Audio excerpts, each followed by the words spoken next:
to me so clear that like you love me because of the agenda that you have. You don't love me because of me. You're dropping a lot of quotable things, so this is going to be great for me as I do editing later.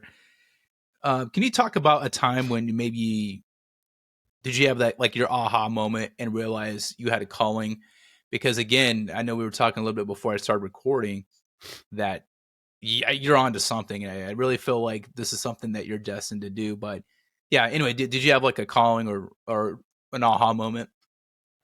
Not really, man. I just wanted to do it. And then I would put in the reps to do it and went through the pain of doing it. Like I think I just had a higher pain tolerance because I knew I wanted it.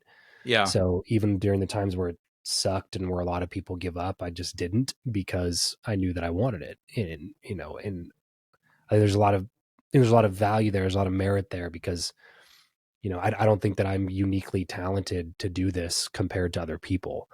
I think that I was just willing to put in a lot of reps to try to make it happen because I wanted the results so bad.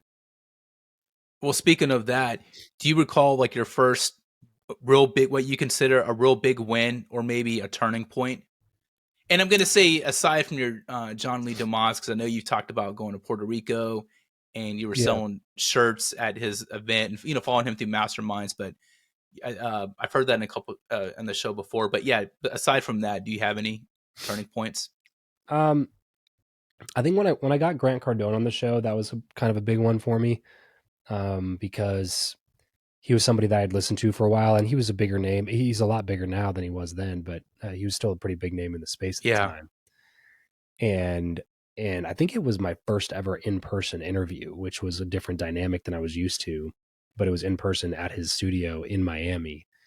And that was a big vote of confidence for me because it took somebody that I previously thought was unattainable and Hmm. conditioned me to think that he was attainable. So it kind of